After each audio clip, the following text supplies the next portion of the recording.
Hey, this is David Villeman, the Cobra. You're listening to the Moto X Pod Show.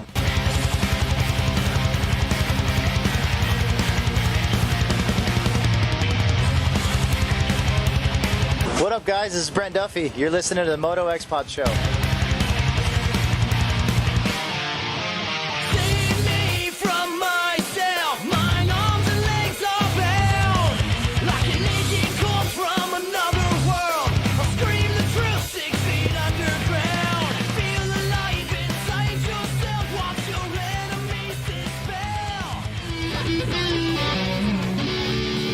Welcome to the Moto X Pod Show, starring Darkside, his co-host Scotty, sometimes TJ.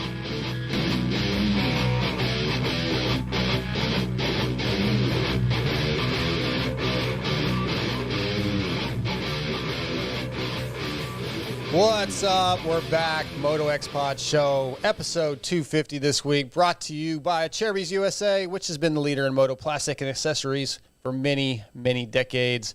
The products that fit perfect, look great, and last. Cherubies has what you need. Whether it's full plastic kits, individual pieces, hand guards, chain guides and sliders, or anything else they offer, visit CherubiersUSA.com and support our title sponsor. Racetech is the world's largest aftermarket suspension modification company. All Racetech products include award-winning gold valves, and settings are 100% guaranteed and made in the USA. Racetech also offers state-of-the-art precision engine services and parts to all engine builders. So visit racetech.com for more info and use that promo code MOTOXPOD to save. Fly Racing has been developing and innovating its gear line since 1998. And they are a proud sponsor of the Moto X Pod Show. Check them out at your local dealerships, distributed through WPS, along with X-Brand Goggles. X-Brand Goggles has grown into one of the top goggle companies, chosen goggle companies for privateers like Kyle Chisholm, Ben LeMay, Ryan Brees, and many more. Darkside MX3 at AOL.com for pricing, or, like I said, go to your local dealership, ask for them through WPS. Works Connection's on board with us since the inception of Works Connection. In 1989, Eric Phipps' goal has been to produce Works-like products for the general public. With products like the industry standard Pro Launch Start device, the Elite Clutch Perch, radiator braces, customized master cylinder covers, and much more. It's hard to imagine you not going to WorksConnection.com so you too can have what the pros use. Promo code MOTOXPOD20 to save. Go get you a Pro Launch Start device and use that promo code MOTOXPOD20 to help the show out, support us, support Works Connection, and get you a whole shot. Torque One Racing's on board. R Jerky, Berm Lords Graphics and Jersey ID, Shock Socks, Williams Motor Works, Extreme Colors, Helmet Painting, Blood Lubricant Oils, Moto X to save at Blood Lubricants, Power Band Racing, True Fusion Sports, Grill Your Ass Off, all on board. This is the X-Brand Lucid Conversation. Right off the bat, this is Feld Motorsports Cyber Week. It's back. Tuesday, November 22nd, that's today, through Sunday, December 4th at 11 p.m., you can find savings up to 35% off on current events that are on sale now. So Supercross events are up. Get up to 35% off. Go to supercrosslive.com. Use the promo code C2022W, the letter C, 2022W, and it is on supercrosslive.com. And in honor of Feld Motorsports Cyber Week, we're going to give a pair of tickets away to A1. So if you're actually going to go to A1, if you're in California or you have plans to fly out there, what you got to do, email us, motoxpodshow@gmail.com. Tell us who you're taking, who you think is going to win. Let's go with who's going to win the 450 and 250 classes. And like I said, who you're taking. Email us, motoxpodshow@gmail.com. Include your full name, your cell phone number. Obviously, we'll have your email. I need that. And we're going to pick a winner. We'll pick one Friday. So I'll look at them by Friday. If you guys haven't listened to the show by then, that kind of sucks. You need to listen. But no show next week, but I will pick a winner Friday. We'll get the announcement out. So thanks to Sean Brennan and Feld for that. Tonight on the show, Cade Clason, Team PRMX, Kawasaki, he's going to jump on, and Star Racing Yamaha's Levi Kitchen's going to jump on. So, nice little show tonight for Thanksgiving. Happy holidays. PulpMX wasn't kind enough to do a show for you last night, but we're here for you. Scotty, what's up? Not much, man. Just how you feeling? Yeah, still a little sore. From what? From we went to hell on Being a Sunday. sissy? Yeah, from being a sissy. We did the Enduro in Gilmer, Texas, down the road from us. Barnwell Mountain, Barnwell Mountain. What which was is it- no what's- slouch of a place. I don't understand. What was your problem? How far did you get? Okay, so it's an Enduro. First Enduro I've ever done. It's just gonna- 4 tests, 4 segments, whatever you want to call it. Okay. How far did you get? All right. Well, hold on. We got to back up a little bit. I got to paint a full picture Paint a here. picture. Okay. Paint a picture. So this is the picture for you guys. I haven't rode in 8 months. Yeah. No, don't ride. Okay, here. Let's say don't ride for 8 months.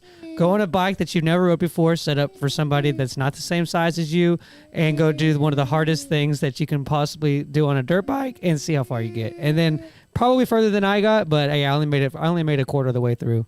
Not even. No, I technically I did because that was the longest. That was the I longest guess it was test. the longest segment. So yeah. Dude, I wanted to keep going, and No, you didn't. no, I did. I really did, I came back to the truck when I was done. dude. The bike, you started like an hour and a half behind me, and the bike was loaded, and you were gone. You The had truck was you had gone. already been sitting on. You'd been gone forever by that point. Like when you called me, I was already back in Tyler. so blown away. Like I had, Where's Scotty? The bike's loaded up. so yeah, I was done, bro. Dude, I had to get out of there. I don't know about you guys. How do you feel? You know, you loan your buddy a bike, you go ride. Here he goes.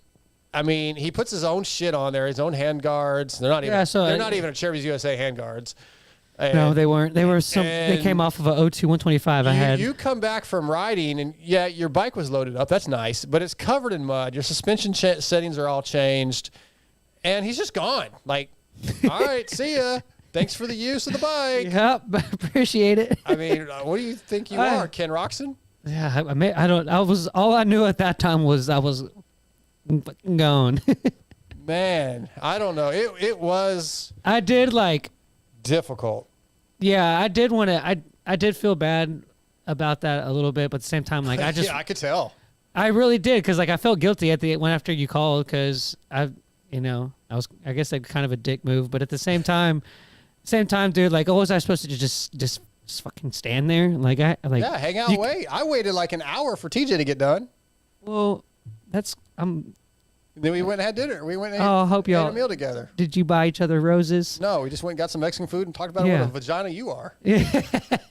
I was like, I got to go home and wash 2 Hey, bikes I ate now. Mexican food that night Like, too. I got to go home and wash 2 bikes now. And it's like, oh, by the way, do you know what the suspension changes were that he did, so I can put it back to where I had it? Because I did say, hey, remember what the suspension and I changes did, are? but also TJ is the one that did it. So Oh, man. Yeah, and then I had to take your crappy ass, I don't know, generic handguards off and just what a yeah. it's just well, I uncool. appreciate you letting me ride the bike. I probably not gonna let me use it again at this point. I made the mistake of riding the 2-stroke, and I should have rode that 4-stroke. See, you know what's funny is I probably would have enjoyed the 250 more because I know that. I don't bike. think so, because with the problems that you talked about having on the 350, that 2-stroke would have taken off on you. Like I was dragging my feet, just hanging onto it, and the throttle kept Dude, hanging. you would have and- been doing the same thing on the 350. No, because the 350 is way more mellow power band than that 250 2-stroke is. Yeah, but you just got to put that Like you would 250 hit a in like. rock, and it would just your hand Well, would blip, and the thing would. See, I would have felt better because I could have just put the 2-stroke in second and just the let it 250 lug. 2-stroke's taller, and you already said you couldn't reach with. The I feel like that Husky was taller than that 250. that Husky's low. That's a low bike.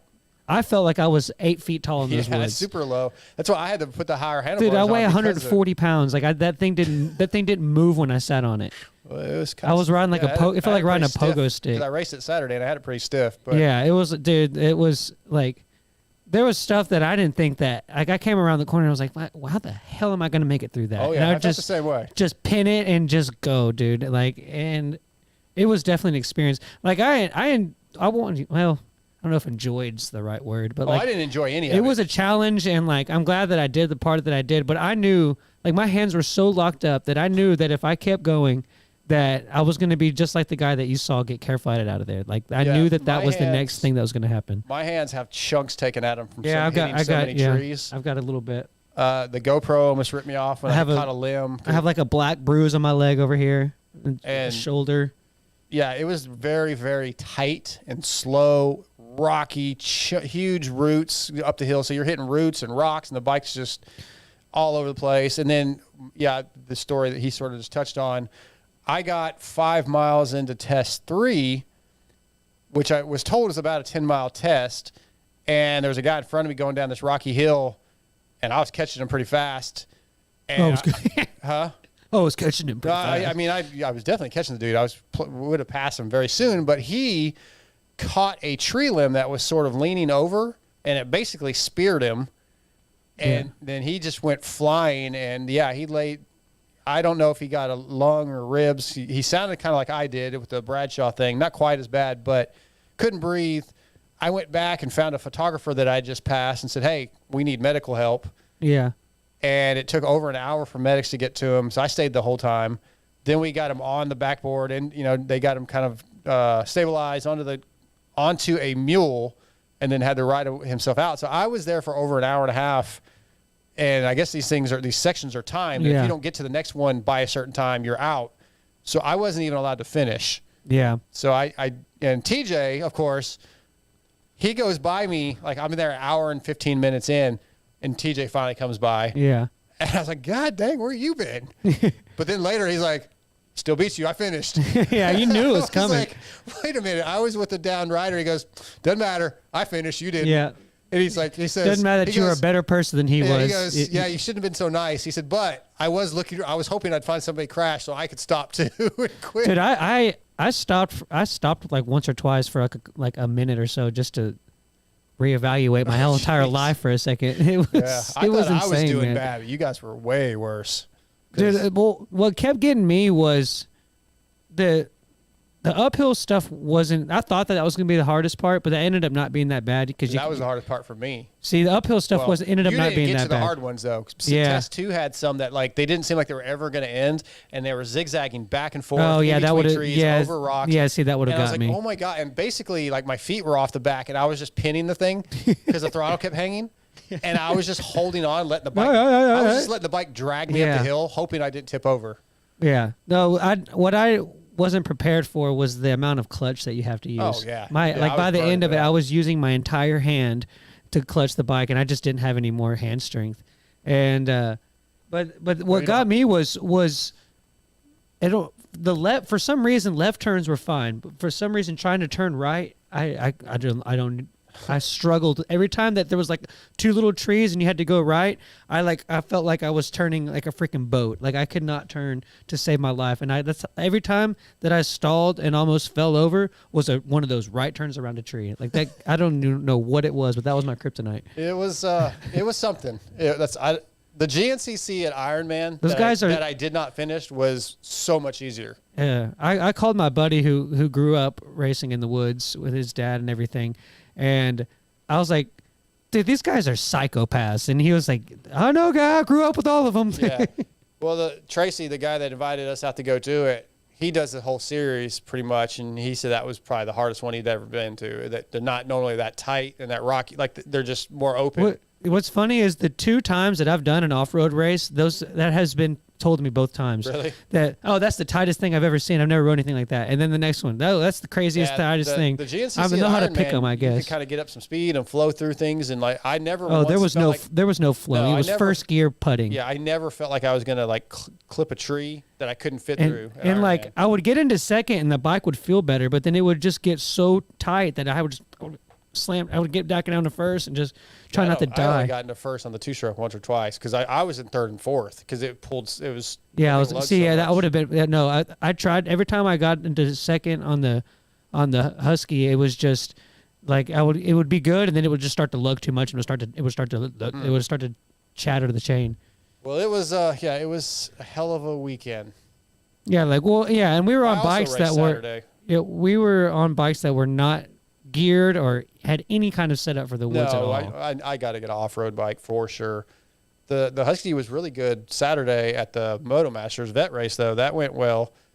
Well, I'm not a B rider. Me and TJ got into a literal argument over that. Okay, yeah, that's a good. We got 2 minutes before we got. Okay, well, it was like 6:25 in the morning. We just got there and signed up, and I'm sitting there just like trying. Oh, you're talking about Sunday. Well, yeah, when we first got there, and right. You and TJ were screaming at each other, at 6:25 about you wanting to go back down to C class. And I'm like, dude, it is and way entirely too early for y'all to be this heated about this. He was like, well, you're the one that did the right No, thing. he didn't say. He screamed. Yeah, Y'all were he's like, screaming.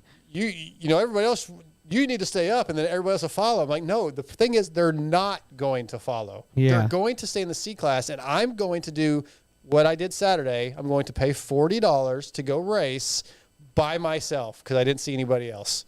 So, yeah, the B class I'm not there. I'm not a B class rider. That's just the way it is. Let's take a commercial break. We'll be back with Cade Clason.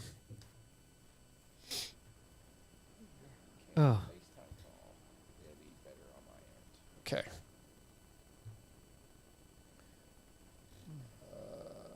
How many we got? 2 or 3 watching? I bet. No, there's a couple. I didn't think there'd be very many It's tonight. it's actually hard to. Holiday. It's what I'm on right now doesn't tell me how much is actually. I'd have to look at the Oh. 12. Okay. Right on. Thanks, guys. 12 strong. 12th man. Niners Nation. Yep, Cowboys won bigger. Biggest They still suck. Cowboys are terrible. Oh, really? Is that why they have a better record than the 49ers? They're terrible. Terrible. They're terrible. We sound like the rest of the country. People hate the Cowboys because Cowboy fans, even when they're like, they could be like 0-16, they're like, they're going to win the Super Bowl. We're going to win the Super Bowl. Yeah, that's not We're gonna true. come back and win the Super Bowl. That's not true at all. Oh, it absolutely is. Cowboy No. fans are known for, they're just the worst. They're the worst human beings possible. Daniel Blair. Yeah. I'm going to let that one slide. You're gonna sit here and say that San Francisco fans are better. All right. They are. All right. San Francisco, the 49ers. We like to get 49'd. What the hell does that even mean? Doesn't have to mean anything. Stupid. Okay, Clason. Let's see if this works. Oh, dude, we were in the riders meeting and that one guy ripped ass. Hello? Cade, what up? What you doing?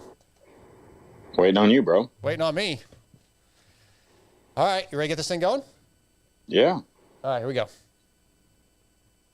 Okay, guys, we're back from our first commercial break of the night. Our first guest is going to be brought to you tonight by Works Connection. Since the inception of Works Connection in 1989, Eric Phipps's goal has been to produce Works-like products for the general public. With products like the industry standard Pro Launch Start Device and the Elite Clutch Perch, radiator braces, customized master cylinder covers, and much more, it's hard to imagine you not going to WorksConnection.com so you too can have what the pros use. Don't forget to use that promo code MOTOXPOD20 to save at Works Connection. Tonight, Works Connection brings us from Team PRMX Kawasaki, Cade Clason. What's up, dude? No! What's up, Darkside? Not much, man. How are you? I'm living the dream, brother. Living the dream. Number 68. Missed it by 1. Missed it by 1. You didn't care about that, did you? Bro, the only thing I cared about was like halfway through outdoors, I texted Carnell, and I'm like, man, it's going to be close, like Right. where I land. And he's like, how do you know? And I was like, I did the math. And I was like, if I get it, like, here's my price. And he's like, deal.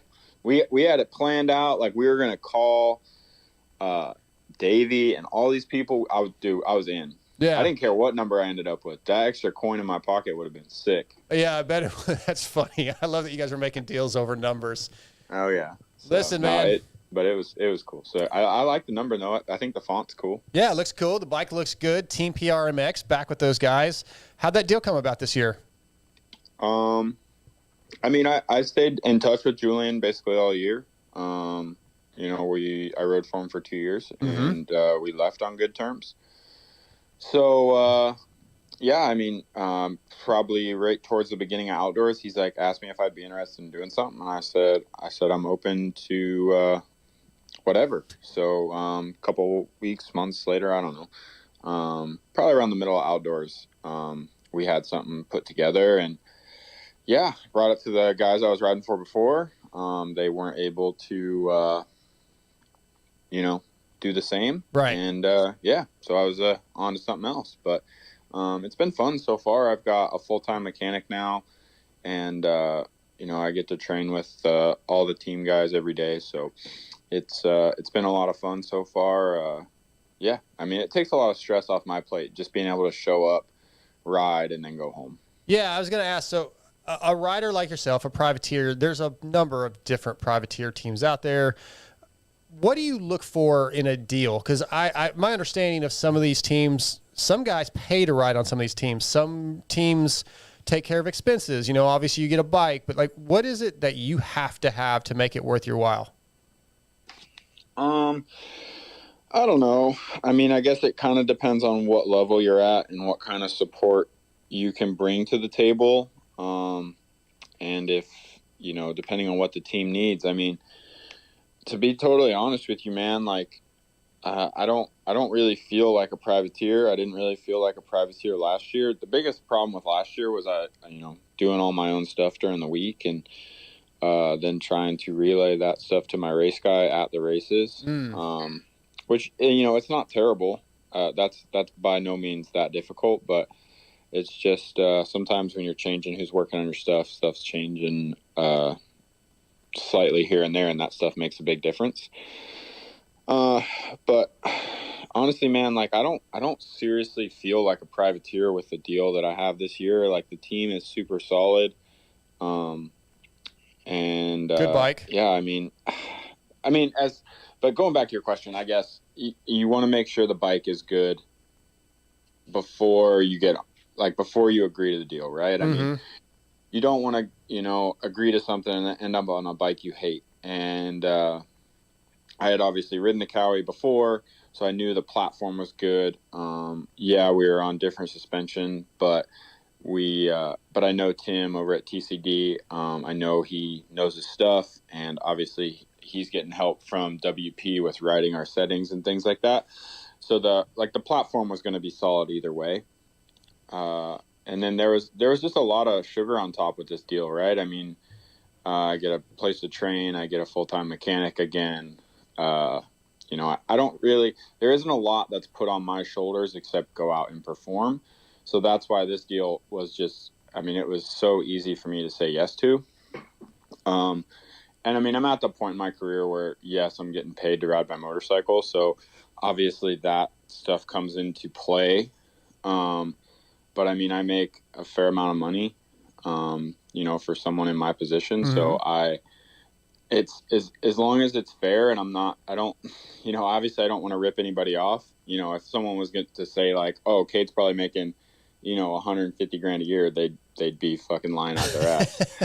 But I like the fact that you said you're making a fair amount of money. Like that's good. That's good to hear that a guy in your position, like you're comfortable. You're not A-Ray. Yeah. I mean, I feel bad for that guy right now, but he's struggling. But to be fair, like he's happy being able to run his own program and pick every single detail that goes into his bike and pick things that only he wants, you know, and that's something that riding for privateer teams or any team in general, you don't always have that luxury. Sometimes there's obligations, where sponsors pay money and they expect to have certain things on the bike. And sometimes that stuff isn't all that it's cracked up to be, but, you know, you make the best of what you have and you deal with it. But, like I said, I mean, I knew the platform over here was pretty good coming into it. And, it was honestly an easy decision for me. Like I didn't really even bat an eye once I did it. I just was perfectly comfortable with it, sat around for a couple months, did the club deal, and then was able to hop right on this thing. Right on. Yeah, you know, just going like to getting back onto the Cowie, and then I just kind of wanted to know what your comfortability was doing so, because I thought that you looked good on the Honda, and I think that you rode it very well. But what was it like getting back on the Cowie, and like what were some of the things you noticed bike to bike? So I'm assuming you cut out there for a second, sorry, but I'm assuming you asked the comparison between the Yamaha and the Cowie, or the Honda and the Cowie. The Honda, yeah.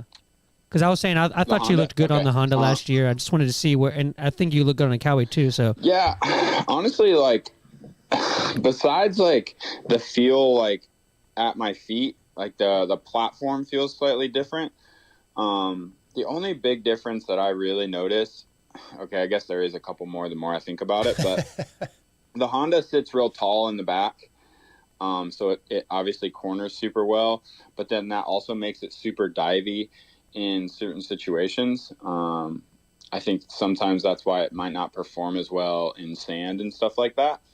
But on a supercross track, it corners super well and it goes through the whoop super well because it's so tall in the rear, and you can make the shock a little bit softer to be able to handle those hits because it's got more movement.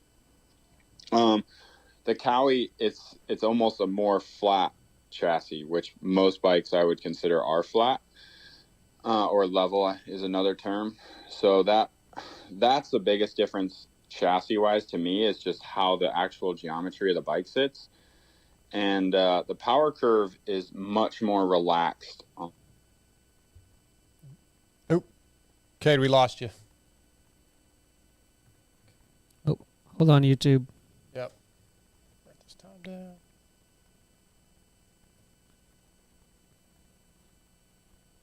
All right, hang tight.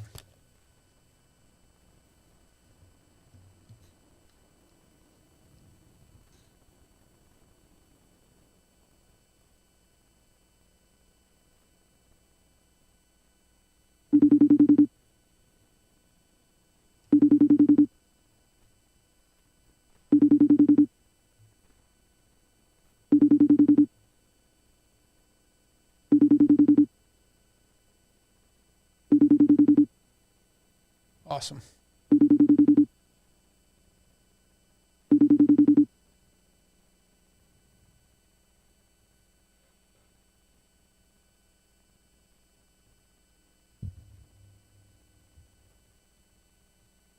Hold on, YouTube. We're still here. It's not your TV. Okay, you said the Wi-Fi went out, so now I got to call them on the regular. It's going to sound completely different.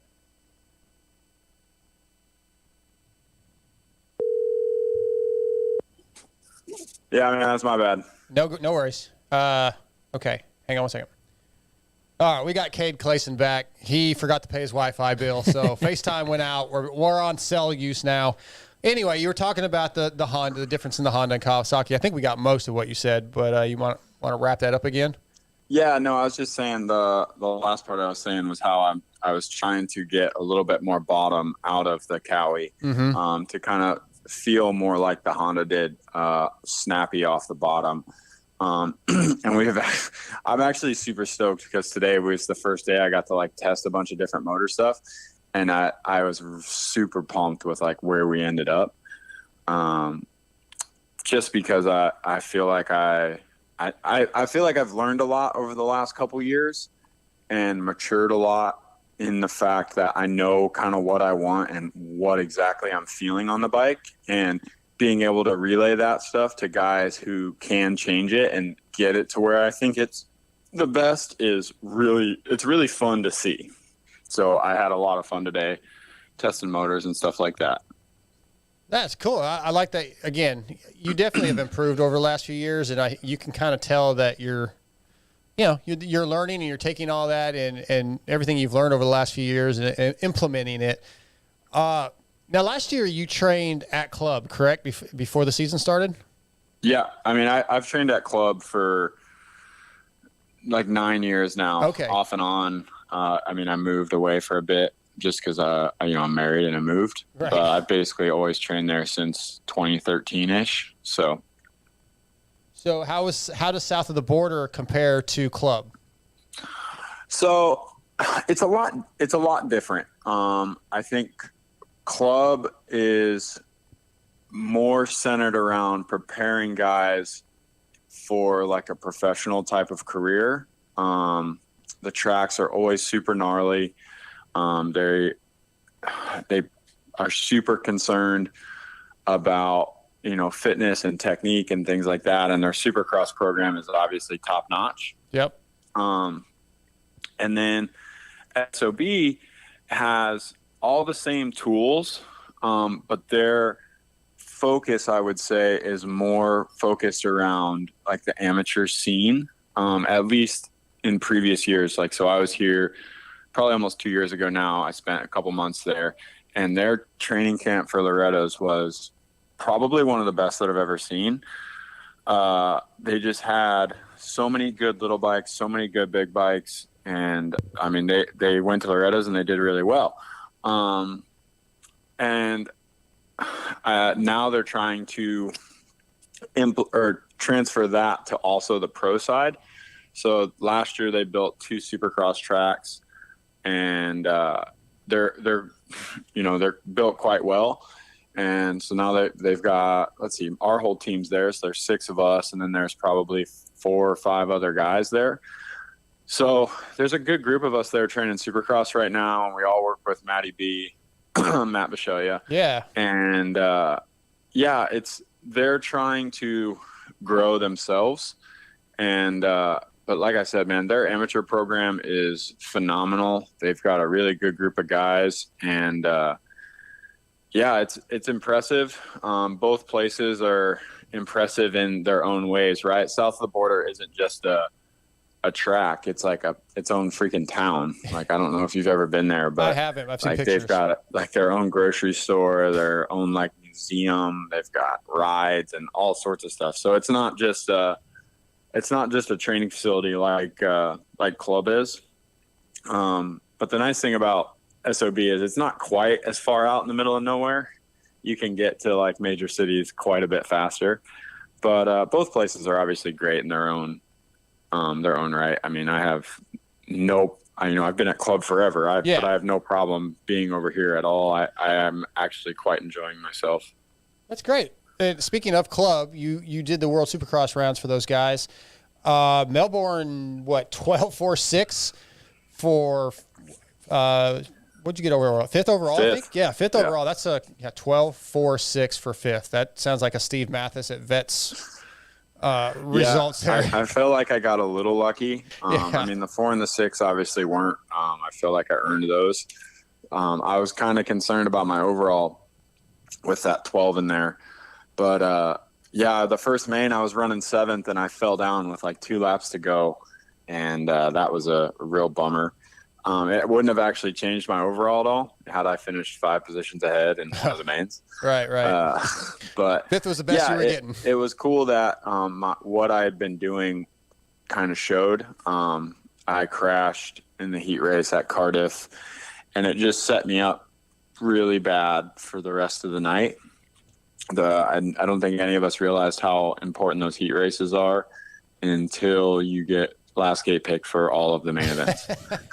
So that was a struggle. And I literally crashed in every one of those main events in that race too. So it sucked because I put a lot of hard work in, and I was riding extremely well, probably the best I'd ever been riding. And the first weekend it just went to shit. And I was really worried that it wasn't going to get to show, but I think I impressed some people at Australia. I just hope they don't think it was a one-off thing, because it wasn't. Well, that's kind of what I want to ask. And you touched on it when you first started talking about it. Is that you took away some stuff from it. You got some positives out of it, and you could see that the works that you've been doing is transferring. So I kind of want to see if that was setting you up. You felt like for Monster Energy Supercross here in just a month and a half. Yeah, I mean, I think it would be dumb to say that it doesn't help in some sort of way. Mm-hmm. I mean, the track was completely different, like nothing like a U.S. Supercross. The schedule was totally different, but I think it was just a really good experience, to get to, especially a little bit earlier in the year, get to travel, get those races out of the way, and then come back and still have like plenty of time for like a good boot camp. Because before those races, like we didn't really get a boot camp. We got like 3 days on the Yamaha before we had to like just start sprinting. It was kind of a rushed, simulation getting ready for those things. But I mean, it worked out. I felt fast and all that jazz, but like right now is when our building is. So I feel like I'm building a lot right now. I'm with like a new off the bike trainer, and that stuff, it seems to be going really well. So yeah, I mean, do I think it helped? Yes. Do I think it kills anybody for not doing them? No. I mean, it's 2.5 months before the season, so it's not like it's that big of a deal. But I would do it again in a heartbeat if anyone asks. Okay. Well, we'll keep that in mind. I'm working on a team for next year, so I'll keep that in mind. Cool. Yeah, just let me know. Hey, Cade, I wanted to, it was kind of cool seeing the metal ramp being used, but I just kind of wondered what it was like hitting that for the first time. And like, I imagine there was a handful of you guys that had, I don't know if you had, but I would imagine there was a handful of people that probably never hit a metal ramp before. It's like, all right, just go. It was strange. I actually had forgotten. I had hit a ramp one time before that, like just randomly hit a ramp at Greg Albertson's place. And so it was pretty nerve-wracking. I had asked some friends that had done like the OzX Open and stuff, like kind of like what to expect, because it was definitely big, and you can't really roll it. I mean, you can, but like you have to jump it and then like slide down the backside on your rear wheel because it's so steep. So like if you make a mistake, you either have to jump it or like weird jump off the side thing. So that was the sketchy part, was it just wasn't like super easy if you made a mistake to find a way out. But once you like got comfortable hitting the ramp, it's actually a lot of fun. Like they're fun to scrub. You actually can like slide up the face of them pretty easily. So they're really fun to scrub. The first weekend we had issues. There was like a huge hole before it. They didn't like pull the dirt over the beginning of the ramp enough. So like when we'd get on the gas, it would like make this big hole at the bottom, and then it was like this huge square edge, and that's where I think a lot of the flat tires came from. But I enjoyed the ramp, but I can definitely see it going poorly, sometimes, because like people jumped off the side of it, and that landing, like it was like a big landing, but it was super steep, and obviously the sides, there's no side of them, so it's like jumping a tunnel jump. And yeah, it is. It's hairy if you get close to those edges. Yeah, but at least the transition is so smooth usually on those things. Yeah, and it was better at the second round. Like I said, they added dirt to like the bottom of the ramp, so there was no hole. So the transition was really good.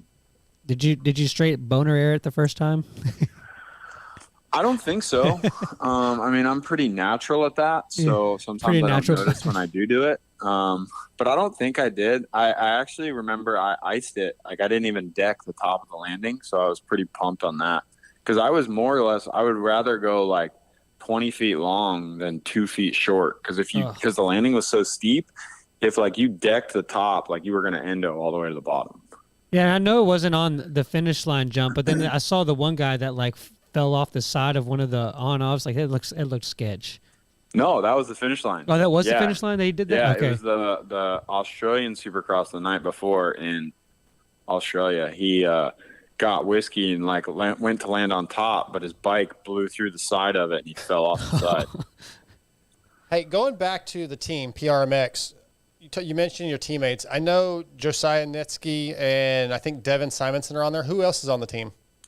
So Yoder's on the team. That's who I was thinking. He's going to ride one. I think he's going to ride West. And then Julian Bennick, the kid from Canada, that's pretty fast. Yeah. He's on the team. I haven't spent much time with him yet. He crashed his like first day here and got a concussion. So he's just kind of chilling because I think he's going to race East Coast. Okay. So I haven't seen him much. And then Marquier is going to ride a 450 alongside me. So it's going to be Chase and I on the 450. Okay, I knew I'd seen a couple names. I just could not remember who else I'd seen. So, yeah. Yeah, it's a full squad over here, man. Julian doesn't like to do it small. No, he does not. But it works out. It's a cool group of guys. I think we're all kind of learning from each other. I know Devin and I didn't really get along that well in the past. Oh, really? I don't remember that. Yeah, it was just like butting heads. But honestly, I think a lot of it was even just team stuff. We were just stressed out about different things. And yeah. It's been really good so far. I mean, we've all kind of been feeding off each other and working together. And like I said, we all train together every day. So if we don't get along, it's going to be a shit show. Yeah, right. Yeah, got to figure that out, man. And what gear are you guys wearing? I couldn't figure out what that was. So it's OG. Okay. It's the Canadian company, the same company that does our goggles. So they have their own gear line. But Julian and him are super close, and they actually did like some custom sets for us. So we'll do a few different colorways throughout the year. but it'll basically be like the same logo placement, I believe, just different colorways. And it's actually really comfortable. It's probably the lightest gear I've ever worn. It reminds me a lot of like my mountain bike pants. So I love how light and, free it feels. But yeah, I mean, I've only worn it probably like 5 times now. Yeah. I literally just got it. And, so yeah, I know a lot of people are confused about that, but yeah, it's the OG stuff but it's all like custom PRMX stuff. I don't know if they're going to make it that like our colorways so that, people can buy them, but it should, collector's the other items stuff is the same material and everything. Yeah, this would be some collector's items. Yeah. Right. Got a couple more for you, Cade. Hey, Cade, so now that I was just wondering how the confidence of having consecutive seasons now where you've steadily improved and gotten better. I just wanted to know what that confidence has been able to bring to you in this off season and as like mentally prepare for the upcoming season. I think it definitely adds to my confidence. I mean, I know like where I belong and what I can do. I still think there's plenty more for me to achieve. I think that I left a lot on the table last year with all the DNFs that I had. So I have similar goals as the past, but also some bigger ones that I hope to achieve. And yeah, I mean it's nothing too crazy. I expect a lot of myself, and honestly, having this group of guys around me right now, it's been a lot of fun. We talk about our goals all the time, and that way we can all kind of help each other try to achieve them. And that I think that's kind of what it's all about. And working with each other. I wanted to ask you, with this upcoming season, they obviously announced the Super Motocross program. Just kind of what you thought about that. There's going to be a few extra rounds after the outdoors are over, little playoffs type series. You're going to be one of those guys that's going to be right there trying to qualify to get in there and maybe make a few extra bucks. What do you think about it? Yeah, I mean, I definitely want to get qualified for it. It's going to be tough. I obviously wouldn't have made it this year. So we've talked about it as a team, different ways. We're going to play out the summer depending on how close I am to getting in. If I finish top 20 in Supercross points, it really wouldn't take a whole bunch of U.S. nationals to stay there. Right. But at the same time, they're a Canadian-based team and they want to do well in Canada too. And depending on how everything works out, I may end up there. So it would be really, really cool to get qualified for those races, and just be like, even for the team to get to do them. But the shitty part is if, I'm the only one or one of the 50 guys are the only ones to get in, you're sending the semi to 3 races all across the country for one guy. Right. So it definitely isn't easy. But I hope I can get in. If I can get in, I think I'll do it either way. But it's a cool idea. It's cool that they bumped up the purse a bit for us all. Mm-hmm. And they're starting to just invest in their riders a little bit more, which is something I think that both series were lacking, is just paying the people that actually put on the show. Absolutely. Yeah. So, but like I said, I think that it's a step in the right direction. Do I think it could have been dispersed a little bit thinner, more throughout an area rather than just 3 races at the end of the year? Yeah, probably. But we won't nitpick too much. It's progress. Mm-hmm. All right, one more question. All right, Cade, our wanted to know, what's it going to take to beat Chiz this year? Dude, I don't freaking know, man. A freaking meteor, that freaking guy. That's what I typed in the chat room. I said, Chiz always chizzes. It's factual information. Yeah, they asked the same question of A-Ray last week. Dude, and you know what's cool is he's super cool about like us joking around about it, but he's just a cool guy to learn from too. He's obviously like, I could call him and ask him something, and he would give me the feedback or the little bit of help that I'm looking for if, I need some advice or something like that. Cause he's obviously been around since the dinosaur age. So he's a cool dude, but yeah, I mean, I think I'm moving in the right direction. I just got to keep growing. I want to be better late in the main events. And that's kind of what hiring a new off the bike guy was about. And just doing a few things slightly differently, trying to improve. Perfect, man. Well, Cade, look forward to seeing you in about, I don't know, what is it, 6 weeks, something like that? So, yeah. Something like that, man. I'm just going to keep grinding. Keep grinding, and I appreciate you taking some time for us tonight. Yeah, boys. Thanks for having me on. I'll talk to you guys later. Okay, Cade. See ya. Bye. Bye.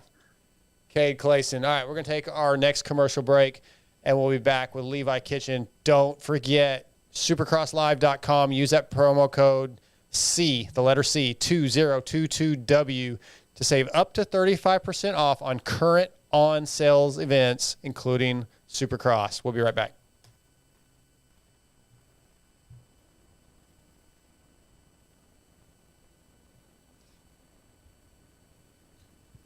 All right, let me get this commercial put in. We will jump to Levi. I'm going to double up on these commercials. Yeah, we've been doing little 2 guest shows lately. We were doing 4 and 5 there for a while. It just depends on how the response is. Like I was trying to get AC on tonight, and he wanted to wait a couple weeks. And yeah, you just never know. With the holidays, like guys weren't super responsive. And like I was trying to get Christian on, but Christian said he couldn't do it till tomorrow night. So I'm just going to do an individual interview with him for Vital.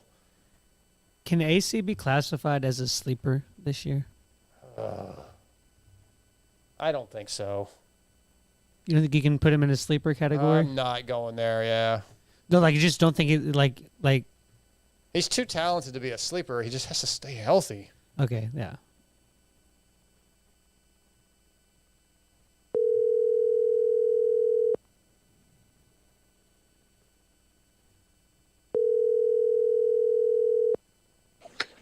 Hello. What's up, Levi?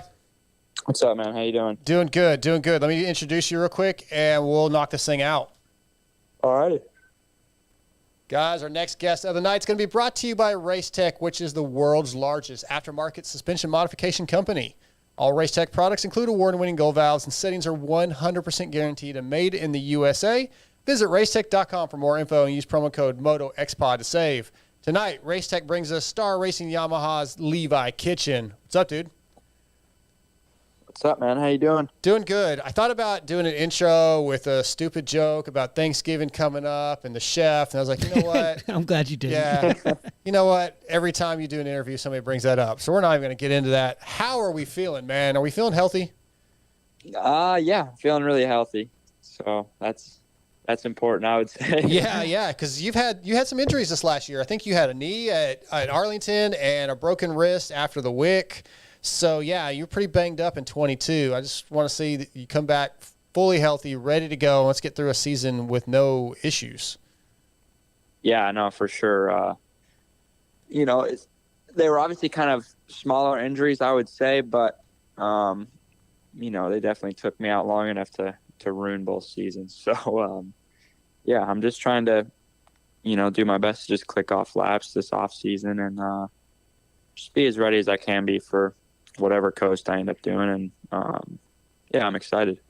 Is there any kind of individual or team goals of let's do the whole season and not worry about absolute results? Or, I don't know, Bobby Reagan's not too big on, he's pretty big on just winning. So what is the thought process going into 23? I mean, for you, I would think finishing the series healthy, top 5. Yeah, as far as my goal, I just really need to, like Supercross this year, as far as the team aspect, I'm me and Thrasher and we got Smith now. Like, I would say there's a little bit of pressure on us. This is Nate's, I think, maybe 3rd year now. Jordan's been doing it for a while. So they have a little more pressure than me, but I definitely have some pressure as far as there's some rookies below us now. So I definitely need to perform, but I also just need to get a full season just to learn because I didn't really get that experience of learning last year, unfortunately, but I can kind of take a little bit of like, I know what I learned from outdoors for the rounds I've done. And it's tremendous help. Like, you know, I mean, now going into Supercross this year, I still got, you know, nerves and stuff like that just because I haven't done many. But like going into outdoors next year, I mean, at that point, it probably feels like another race. So, yeah, I don't know. Supercross, just learn and try to build every weekend. And then, I mean, outdoors now, my goal is definitely to win races and be one of the guys. Yeah, because I think you got third at Thunder Valley, fifth at Red Bud, had some, and fourth at the Wick. I mean, you had some really great rides. So definitely outdoors, we saw the signs.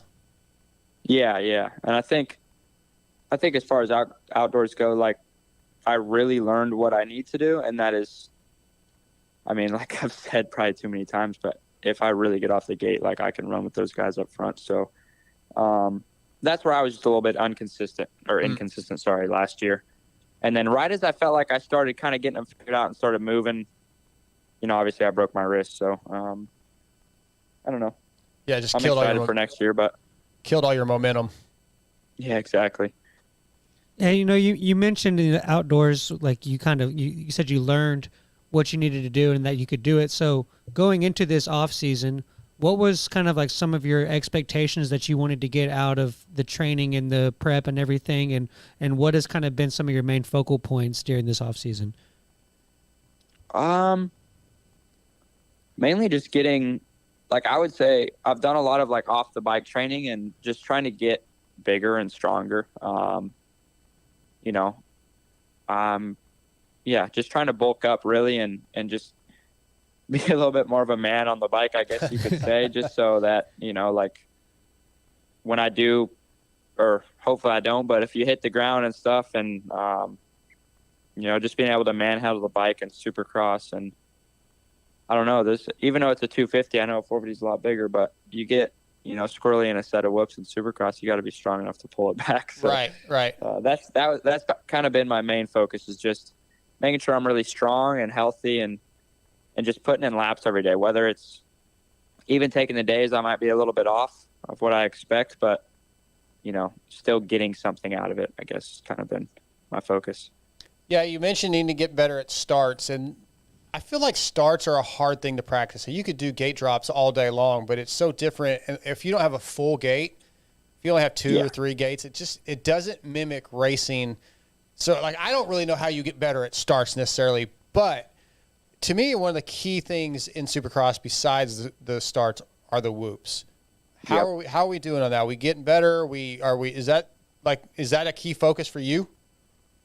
Yeah, and I'm not trying to focus on it too much because, you know, it's probably not smart to just go and hit whoops all day, especially at the end of the day. Like, you know, we never like to work them at the end of the day, just get a little bit sketchy. But that's definitely one thing that, you know, I'm trying to get better at. And I feel I've gotten better since last year, but, you know, there's still a lot of room to improve. I mean, I don't know. And I have teammates that I can kind of, you know, Smith's really good in the whoops, and I got Francis on the 450, so I can kind of watch him. And I don't know. That's definitely one of the main focus points is the whoops, and I know it's really important. But the only tough thing is it's hard to. I mean, I can hit a fresh set of whoops pretty dang good. I think anybody can, but our practice tracks or anybody's practice track, it's kind of hard unless they're fresh built whoops for them to get race realistic. You know, eventually they just get kind of hard pack, and every day that goes by, they just get more of a base, so they don't really get a shootout. Gotcha. So, you know, we just got our tracks redone. We're kind of trying to take advantage of that now while they're soft, and that's when I've been kind of practicing the whoops. Yeah. How do you like training out there? I actually transcribed an article that Michael Lindsay did with Brad about the facility and the fact that you guys can go to MTF and you can go to some of the other places around there and ride different tracks with different guys. Do you find that a benefit? Yeah, for sure. You know, we've went out to MTF a couple times, and as far as Supercross goes, and yeah, it's fun. I mean, the day we went out there was the Firepower team, and you know, you had couple of good guys out there, and it's definitely nice because, being at one place, like our tracks are great, don't get me wrong, but you can get a little bit, it's fun to change it up every once in a while. So, no, even though it may not seem like, there's as many tracks here as like, say, California, but there are some pretty good spots, and, we take advantage of them. So especially outdoors, I mean, there's plenty of little tracks to go ride. So it's fun. Levi, I just kind of wanted to know what maybe like, there's it seems to be kind of two different kinds of people. So I just want to know what more way you were. Do you enjoy the grind of like the off season where where you're with your team and your guys and you're testing and you're just grinding out laps and you're doing that kind of stuff? Or do you prefer more of the in season, week to week, we're going to different places, we're racing and the pressure of the season? Which one of those fits your personality more? Definitely the during the season, I would say. I mean, I have a hard time sitting down, and like I know the best thing for me, especially in the off season, you're riding a lot more, you're doing a lot more gym work, all that stuff. So the best thing for me is to sit down and relax. And same with, I mean, our whole lives we really should take our time to relax and recover, but there's less time for that when we're racing. So I actually enjoy that more because it feels like, we're kind of nonstop going and traveling.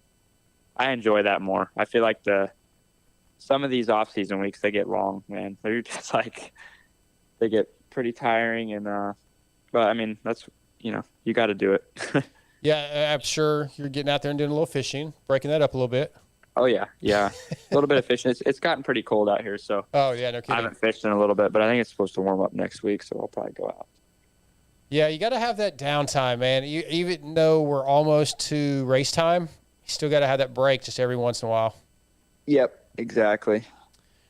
How's the bike this year? I mean, there hasn't been many changes, but I know every year Star's trying to improve things, and you guys are getting things a little better. What changes have you made?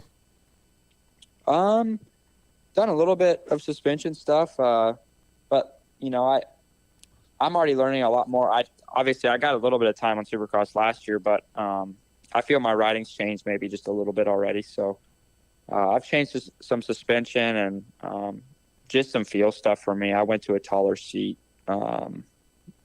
just some little changes. I had those stag pegs on outdoors. A lot of people probably saw that, but I tried riding them my first day, or tried riding with them my first day on Supercross, and that was it didn't feel as comfortable. I kind of felt a little too locked into the bike, especially for some of the quick transitions out of turns and stuff. So yeah, tried to kind of mask that with grip tape, and that's one thing I've done is put some grip on my bike. So but no, for the most part, I mean, bike similar to last year, and obviously it's a really good bike, so yeah, I don't change it too much. Yeah, that's kind of what I was looking for, is these little things that you figured out in the last couple of years as a pro that, let's try this, and let's get rid of these pegs, let's try some grip tape. That's what I was interested in, was these little things that you're picking up on as you progress through your professional career, that, I like this, I didn't like this. I kind of wanted to hear about that a little bit.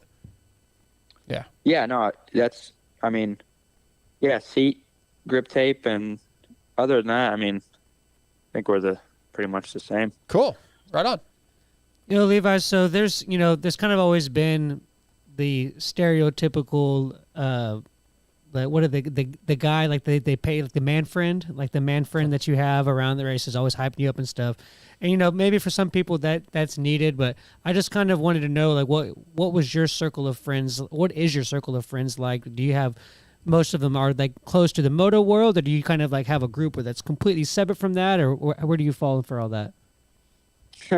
I mean, I obviously have like my friends on the, like some of my teammates.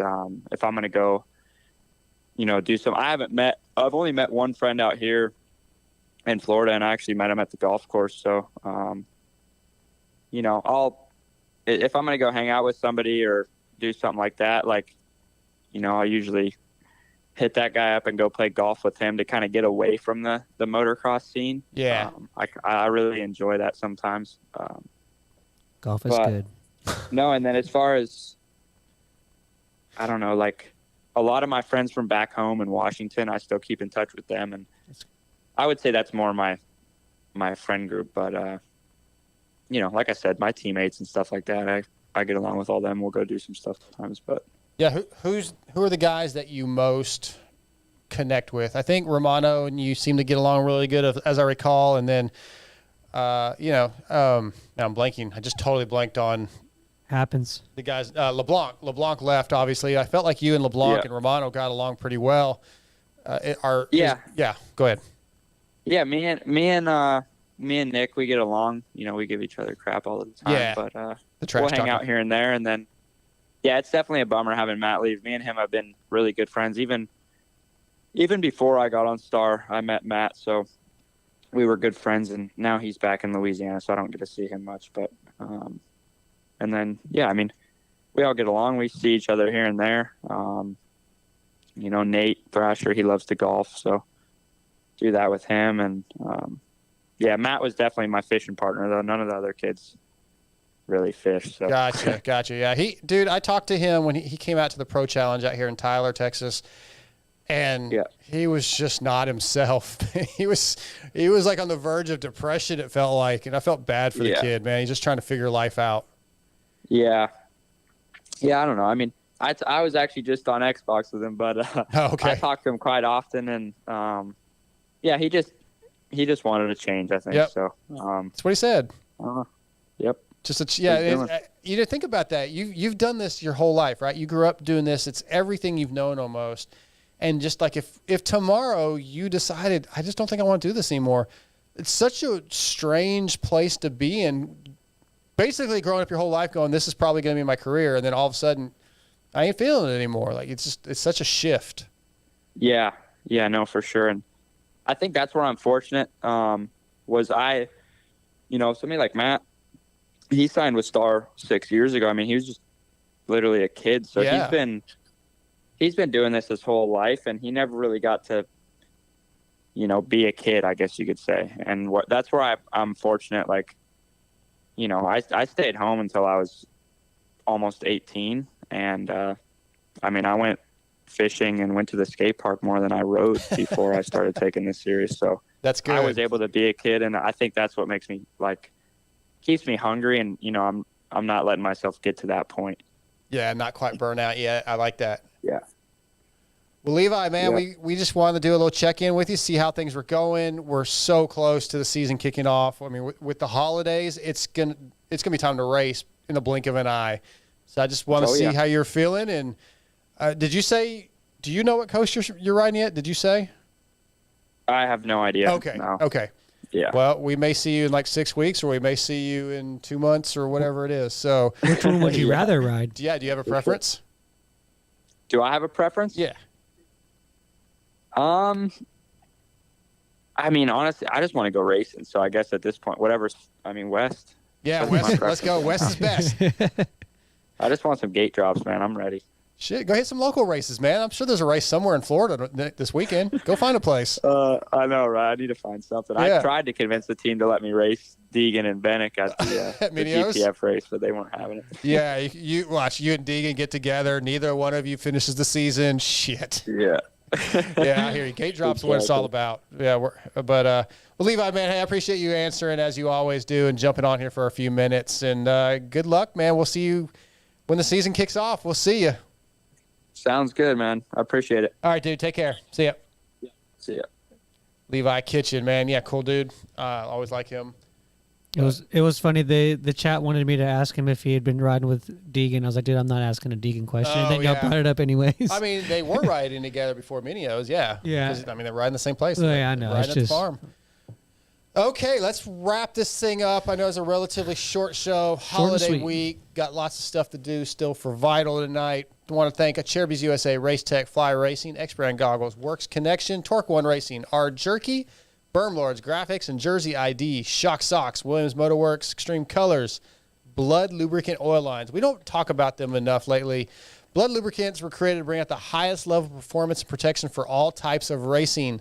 Whether you race moto, cross country, side-by-sides, or sprint cars, Blood Lubricants has the product for you as long as you tighten the drain, Damn it, I was drain gonna plug say- back in. You have Use to that promo code MotoX. Go buy you some of the new Barracuda Bloodline. Multiple weights, better protection, better performance, and it lasts longer. It just does not get any better than Blood Lubricants. Also on board, Power Band Racing, True Fusion Sports, and Grill Your Ass Off. Dude, I cooked some chicken the other night with cook some chicken the other night. not the Ma Deuce, the Willie Pete's chicken. Oof. Willie Pete. Willie. Willie. That stuff is so good. Since I've sort of gone my whatever you want to call it diet. I've been making bacon and eggs. That's my breakfast pretty much every morning. That's such a diet. Well, it's on keto. It's keto friendly, so that's what I've been doing: bacon and eggs. But I load that thing up with like the Claymore, the eggs up with Claymore seasoning, or I season the hell out of everything. It's so good. Get your ass off. Like, oh, I'm gonna eat keto and then I'm gonna throw MSG on top of everything. Look, the research I read said a little bit of seasoning's fine. Yeah, a little bit. Not a half a pack of I've Maldives. cut out so much sugar, dude. Look at me. I lost 20 Dude, something pounds. I know you look good, man. Thank you. Yeah, that's you heard it here. Scotty said I look good. I wish you would have lost a little more weight so that bike would have been closer to my. Dude, there's not a chance I could ever weigh. What'd you say you weigh? I like 145. Yeah, there's not a chance. You could cut two of my arms No, see, off. that's the thing is you and TJ were like, oh, well, we have stock suspension too. I'm like, dude, I don't weigh enough to. I have to get special shocks. Education? Well, my KTM has the lighter shock on the rear. Like if I don't have the lighter springs, like there's nothing I can do to make a bike feel like it should. You should be a jockey. I'm the size of a jockey. I'm like 5'8", 5'7", 5'8". I'm sorry, I'm just a little person. I'm the same height as TJ. TJ's got more He dad. looks so much bigger than you. Yeah, but I mean we're the same height. He's got more dad squad on him. You just never turned into a man. Nope. Still waiting to start my balls to drop. Just a little child. Trust me, my balls have dropped. I sat on them like 18 times during that enduro race. Dude, my butthole is still raw. Dude, I tried to, like the little ridge getting into the truck. That was the yesterday was like. That was pretty much the worst part of the ride was my butthole. I was like, you just go in and went out and got fucked in the woods. It literally felt like somebody. No, it didn't. I don't know what it feels like to get fucked in the butt. That's what. But it what I feels like. can tell you is, I think I know what it feels like if somebody took sandpaper to my butthole, because that's what it. Oh, feels like. you have some monkey butt. Yeah, it was just I was sliding all You over gotta that. wipe your butt before you go on an enduro ride, dude. No, I was sliding all over that seat, that Guts Racing seat cover, that gripper seat cover, and it was just tearing me up. Good old monkey ass. Yeah, I don't know. Anyway, that's episode 250. Thanks to Cade Clason, Levi Kitchen. No show next week. We'll be back whenever we're back. Once again, motoexpodshow@gmail.com for a pair of A1 tickets. If you tell us who you're going to take, what did I ask him to say? Who's going with you? Tell us why you want to go. Full name, cell phone number, obviously your email address will be attached. We'll pick a winner on Friday. Thanks to Sean Brennan, Feld Motorsports. Cyber Week, check it out. Supercrosslive.com. We're out of here.